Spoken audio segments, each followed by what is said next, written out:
Bonjour à tous les artisans, j'espère que vous allez bien. Aujourd'hui, on va parler de Google Ads et plus particulièrement de pourquoi vous n'arrivez pas à avoir des résultats sur Google Ads. Quand je discute avec des artisans, il y a deux cas de situation. Soit effectivement, ils n'ont pas encore découvert le potentiel de Google Ads et du coup, ils essaient de se renseigner sur la puissance que peut avoir Google Ads et sur le nombre de chantiers que ça peut leur apporter. Et le deuxième cas de situation, en toute honnêteté, c'est le cas que je rencontre le plus, c'est des artisans qui ont essayé de leur côté de lancer des publicités sur Google parce qu'ils sont conscients que Google peut leur apporter énormément d'appels, de demandes de devis, de chantiers, mais pour autant, ils n'arrivent pas à avoir des résultats. Ils ont essayé de mettre 100, 200, 300 euros. Ils ont cramé leur budget, ils ont à peine eu un appel. Donc, l'objectif de cette vidéo, ça va être de vous montrer justement toutes les erreurs que je vois le plus fréquemment pour que vous puissiez tout simplement éviter de les faire si aujourd'hui vous avez envie de lancer des publicités de votre côté. Donc, je vous ai fait une liste des erreurs les plus courantes que je vois. On va voir quelles sont ces erreurs et surtout comment les éviter et comment faire en sorte d'avoir des publicités sur Google qui sont pertinentes. Avant de rentrer dans le vif du sujet, je vous invite tout simplement déjà à vous abonner à cette chaîne. Je sais que vous êtes beaucoup à regarder les vidéos sans forcément vous être abonné et moi ça me montre que les vidéos que je vous fais et surtout la valeur que je vous partage vous intéresse. Donc n'hésitez pas à vous abonner, à mettre un like si la vidéo vous plaît. Rentrons dans le vif du sujet. Pourquoi votre publicité sur Google ne fonctionne pas? Donc déjà, le premier cas de situation, c'est un budget insuffisant. Avec 100 ou 200 euros par mois, on fait pas grand-chose, surtout dans les grandes villes. Si vous êtes à Toulouse, Lyon, Marseille, etc., et que vous mettez 100 ou 200 euros, c'est même pas la peine. Vous allez tout simplement avoir aucun résultat et finalement, vous allez perdre votre argent. Je vous ai mis un exemple ici. Disons que, surtout que maintenant, Google a tendance à être de plus en plus concurrentiel. Alors, ça va dépendre des secteurs d'activité, plus de la région dans laquelle vous êtes. Mais typiquement, si vous êtes un couvreur dans la région PACA, forcément, les prix par clic sont assez élevés parce qu'il y a beaucoup d'annonceurs, il y a beaucoup de personnes qui font la publicité sur Google. Donc forcément, qui dit concurrence dit augmentation des prix. Donc par exemple, si le coût par clic il est à 5-6 euros, forcément, à la fin du mois, si vous divisez 200 euros par 31, on est à peu près aux alentours de 1 clic par jour. Donc avec un seul clic par jour, forcément, vous n'allez pas avoir des résultats. Parce que comme vous le savez, la publicité Google, ça fonctionne par clic. Ça veut dire qu'à chaque fois que quelqu'un va cliquer sur votre annonce qu'il voit sur Google, il va atterrir sur votre site web. Et le but, c'est qu'une fois sur votre site web, soit il vous appelle, soit il remplisse un formulaire de contact, soit il vous contacte tout simplement pour demander d'aller faire un devis à la maison. Sauf que, évidemment, si vous avez qu'un seul clic par jour, il y a déjà très peu de chances que ce clic se transforme en prospect, c'est-à-dire en personne qui vous contacte. Et du coup, vous avez très peu de chances d'obtenir des résultats. Parce qu'encore une fois, sur la publicité Google, le but, c'est de maximiser, on en reparlera après, mais la pertinence de la page sur laquelle la personne atterrit une fois qu'elle a cliqué sur l'annonce. Mais vous, vous doutez bien que 100% des gens qui vont cliquer vont pas forcément vous contacter. Donc avec 100, 200 euros, on fait rien, on fait pas de la publicité Google. Si aujourd'hui vous n'avez pas forcément de budget à investir dans la publicité, il y a d'autres solutions pour avoir des chantiers.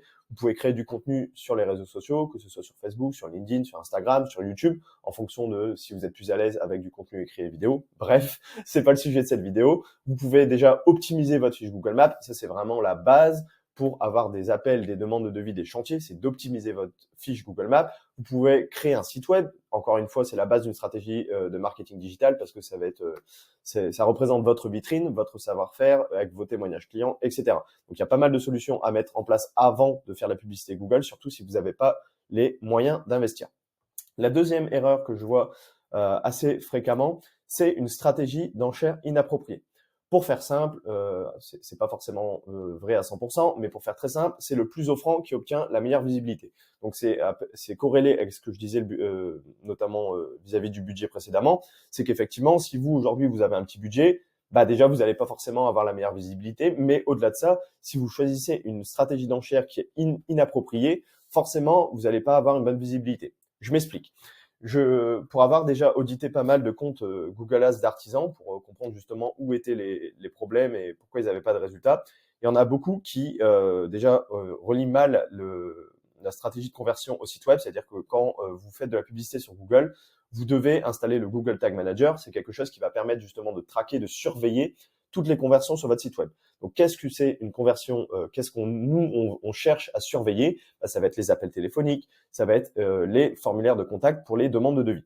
Donc, effectivement, si vous, aujourd'hui, vous faites de la publicité sur Google, mais que vous ne paramétrez pas ça correctement sur votre site web, comment voulez-vous que Google sache ce que c'est une conversion? Ça veut dire que Google, lui, va faire en sorte d'envoyer du trafic sur votre site web au travers de votre publicité, Derrière, les personnes vont se retrouver sur votre site web, peut-être qu'elles vont vous contacter, peut-être qu'elles vont vous remplir un formulaire de contact, mais l'information, elle va pas remonter chez Google. Donc Google, lui, il va pas comprendre que effectivement le prospect, la personne qui a cliqué sur votre site web, c'est un prospect qualifié et que vous avez envie d'avoir plus de ces personnes-là, parce que forcément, vous n'avez pas paramétré la bonne chose derrière. La deuxième chose également, c'est que je vois pas mal d'artisans qui se lancent sur Google Ads et qui essayent justement de maximiser les conversions. C'est-à-dire une conversion, c'est qu'on a une personne qui ne nous connaît pas et d'un seul coup, elle va devenir un éventuel client, parce qu'elle a donc ce qu'on appelle un prospect, parce qu'elle va nous demander justement, elle va faire un appel ou elle va faire une demande de devis. Donc ça, c'est une conversion. Une personne qui ne nous connaît pas devient une personne qui nous connaît parce que du coup, elle a rempli un formulaire de contact, elle a fait un appel, etc. Il y a pas mal de personnes effectivement qui aujourd'hui se disent bon moi je vais cliquer sur maximiser les conversions parce que c'est ce que j'ai envie de faire, c'est moi j'ai envie d'avoir plus de clients. Vous n'avez pas tort, mais sauf que quand vous avez un compte Google qui est récent, vous avez aucune data, vous avez aucune information. Et ce que vous devez faire, ce que vous devez comprendre, c'est que vous fassiez de la publicité sur Facebook, que vous fassiez de la publicité sur Google, tout est basé sur de la data, sur de la donnée, sur de l'information. Pourquoi? Parce qu'en fait, on fonctionne avec des algorithmes. Les régies publicitaires qu'on utilise aujourd'hui, que ce soit Google ou Facebook, c'est des algorithmes, et les algorithmes, il faut les alimenter avec des informations. Il faut leur montrer qu'est-ce que vous avez envie d'avoir, et pour ça, ça demande du temps. Il faut alimenter cet algorithme. Donc au début, quand vous lancez vos campagnes sur Google, nous, ce qu'on veut, c'est maximiser les clics. On veut voir quel est le type de personnes qui vont cliquer, qui vont aller voir notre site web. Une fois que vous commencez à être rodé, à avoir un compte Google Ads qui est assez chaud, vous avez commencé à avoir vos premiers appels, vos premières demandes de devis. Là, vous pouvez passer en maximiser les conversions. Et là, vous allez commencer à avoir des résultats. Parfois, c'est pas forcément vrai. Encore une fois, c'est pas une science exacte. Parfois, quand on passe en maximiser les conversions, on se rend compte que finalement, on avait plus de résultats en maximiser les clics. Donc, on reste en maximiser les clics. Pourquoi changer ce qui fonctionne déjà? Donc ça, c'est la deuxième chose que j'ai le plus remarqué, c'est effectivement une stratégie d'enchère qui est inappropriée. Ensuite, qu'est-ce qu'on a? C'est la mauvaise sélection des mots-clés. Vous le savez, si vous avez déjà diffusé des annonces sur Google Ads, les mots-clés, c'est clairement la pierre angulaire de Google Ads. Si aujourd'hui vous sélectionnez les mauvais mots-clés pour votre campagne publicitaire, vous allez tout simplement pas avoir de résultats parce que la publicité sur Google est basée tout simplement sur les mots-clés. Donc je vais pas rentrer dans le détail, vous savez qu'il y a différentes manières de mettre des mots-clés, les requêtes larges, les requêtes ciblées, entre crochets, entre guillemets, etc. Mais aujourd'hui, si vous mettez trop de mots-clés, vous allez diluer votre budget. Donc, si vous diluez votre budget, forcément, il sera impossible de connaître les mots-clés qui sont performants. Je vous ai mis un exemple pour m'expliquer. Si vous avez, par exemple, 300 € par mois, déjà, je vous le dis d'ores et déjà, il y a très peu de chances que vous ayez des bons résultats avec un budget aussi faible. Encore une fois, ça va dépendre de votre service et de la ville. C'est impossible de vous le dire comme ça à l'avance. Donc, si vous avez 300 € par mois et que derrière, vous avez mis 50 mots-clés, chaque mot-clé, il va recevoir qu'une seule fraction du budget total. Donc, c'est impossible de dire que Google se dise ce mot-clé-là, il est pertinent même pour vous, en fait, quand vous allez analyser les résultats de votre campagne. Forcément, si les 300 € ils sont dilués sur 50 mots-clés, c'est impossible de tirer des conclusions parce que chaque mot-clé, il va recevoir qu'une fraction, j'ai pas fait le calcul, mais faites 300 divisé par 50 et vous allez regarder combien vous allez envoyer d'argent sur un seul mot-clé. C'est pas assez. C'est pas assez et forcément, du coup, ça va pas nous permettre d'améliorer nos campagnes et surtout de voir quel mot-clé justement fonctionne le plus. Et quand on fait de la publicité sur Google, c'est notre objectif. Notre objectif, c'est de trouver les mots-clés qui sont les plus pertinents, qui ont le meilleur, on va dire, rapport qualité prix conversion, parce que le but c'est de trouver les mots-clés qui vous coûtent le moins cher et qui derrière vous rapportent le plus d'appels, le plus de demandes de devis. Donc si vous avez un budget trop faible, forcément on va pas pouvoir faire cette analyse. Donc moi ce que je vous conseille c'est d'utiliser sur Google Ads, vous avez un outil qui s'appelle Google Keyword Planner et c'est pour identifier justement les mots-clés les plus pertinents. Donc vous commencez par un petit nombre de mots-clés. Quand vous lancez votre campagne, vous essayez d'avoir un nombre de mots-clés qui est suffisant mais pas très élevé pour justement récolter de l'information, voir ce qui fonctionne et au fur et à mesure vous augmentez progressivement en fonction des performances que vous avez. Donc ça c'est vraiment super important, ça sert à rien de mettre 30, 40, 50 mots-clés, surtout si vous avez un petit budget. Et la dernière chose, non pas des moindres, c'est la mauvaise page de destination.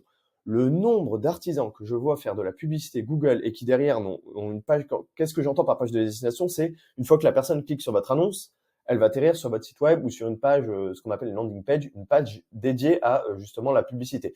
Bien souvent, les artisans renvoient directement sur le site web, sauf que le site web, il n'est pas optimisé pour les conversions. Le site web, vous l'avez fait généralement pour montrer votre savoir-faire, c'est une vitrine, mais il n'est pas optimisé pour la conversion. Je m'explique. Quand la personne va cliquer sur votre annonce, elle va atterrir sur votre site web, elle doit pouvoir directement vous contacter, que ce soit par numéro de téléphone, que ce soit par formulaire de contact. Elle n'a pas besoin, elle ne doit pas avoir à chercher ou quoi que ce soit, et le site doit être rapide, il doit avoir une bonne expérience utilisateur. C'est ce que je vous ai mis là. La plupart des artisans que j'ai pu auditer, ou du moins sur lesquels j'ai audité les comptes Google Ads, ils ont ces problèmes-là. Ils ont une mauvaise expérience utilisateur, c'est-à-dire que le site il est resté bloqué dans les années 2000, il est immonde honnêtement, on va pas se le cacher, donc ça donne pas du tout envie de vous contacter, c'est pas professionnel. Le temps de chargement trop long. Pareil, en général, quand vous avez un site avec énormément d'images, le site peut mettre du temps à charger. Il faut savoir que, j'ai plus la stat exacte, mais quand une personne clique sur un site web, si le site web met plus de une seconde à se charger ou 2 secondes, j'ai plus la stat exacte, je vais pas vous dire de bêtises, la personne, elle fait précédent et elle va cliquer ailleurs. Elle s'en va et elle clique sur un autre site. Donc, vous devez avoir un site qui est ce qu'on appelle responsive, qui est à la fois sur téléphone, sur ordinateur et qui est rapide à charger. Manque d'appel à l'action claire, c'est ce que je vous disais tout à l'heure, c'est qu'une fois que la personne a cliqué sur votre annonce Google Ads, elle doit pouvoir vous contacter très facilement, que ce soit par mail, par numéro de téléphone, elle n'a pas besoin de chercher, elle ne doit pas avoir des fenêtres qui apparaissent avec des cookies ou je ne sais quoi, ça doit être ultra facile, vous devez faciliter le processus de conversion, c'est-à-dire que la personne clique sur votre annonce, elle arrive sur votre site web, elle voit rapidement vos photos et elle peut vous contacter direct, hop, elle vous contacte direct. Donc tout ça, c'est ultra important si vous voulez maximiser les résultats que vous avez sur votre publicité Google. Et la dernière chose que je vous ai mis là, c'est la cohérence par rapport à l'annonce. C'est-à-dire que vous, quand vous faites une annonce sur Google Ads, vous, en général, vous essayez de mettre une offre en avant. Par exemple, si vous êtes RGE, etc., c'est quelque chose que vous allez mettre en avant sur votre publicité Google Ads. Si derrière, une fois que la personne a cliqué, elle arrive sur un site web qui n'a plus rien à voir avec ce que vous avez dit avant, bah, la personne ne va pas vous contacter parce qu'il faut comprendre que le cerveau humain, il aime bien la cohérence. Même en marketing, c'est une valeur qu'on essaye de mettre en avant, c'est le fait de rester cohérent tout le long du parcours client. Donc ça, c'est vraiment quelque chose sur lequel vous devez vous pencher, que vous devez prendre du temps. Moi, typiquement, je sais que quand je travaille avec des artisans et qu'on fait de la publicité sur Google Ads, en général, si le site n'est pas optimisé pour la conversion, qu'est-ce qu'on va faire? On va créer une page tout simplement dédiée à la publicité Google. Cette page nous servira uniquement pour la publicité Google, donc c'est-à-dire qu'elle n'a pas vocation à être utilisée pour du SEO, pour du référencement naturel. On va l'utiliser simplement et uniquement pour convertir les prospects qui ont cliqué sur notre annonce en personnes justement qui vont nous contacter, qui vont demander un devis et à la fin qui vont nous demander un chantier. Donc vous voyez déjà un peu globalement toutes les erreurs que peuvent faire la plupart des artisans sur les publicités Google. Vous voyez qu'il y a pas mal de choses qui peuvent interférer avec les résultats que vous pouvez obtenir. J'espère en tout cas que cette vidéo vous aura plu. Si jamais vous avez des difficultés avec votre compte Google Ads, vous avez envie justement d'aller chercher des résultats, d'avoir plus d'appels, plus de demandes de devis et surtout plus de chantiers, sachez que vous pouvez réserver un appel, c'est entièrement gratuit avec moi dans la description. Je serai ravi de regarder votre compte Google Ads, vous dire quels justement facteurs peuvent influencer sur la mauvaise performance que vous avez actuellement. Donc n'hésitez pas à réserver votre appel, je vous mets ça juste en description. Et dans tous les cas, c'était Quentin et je vous dis à la prochaine. Ciao.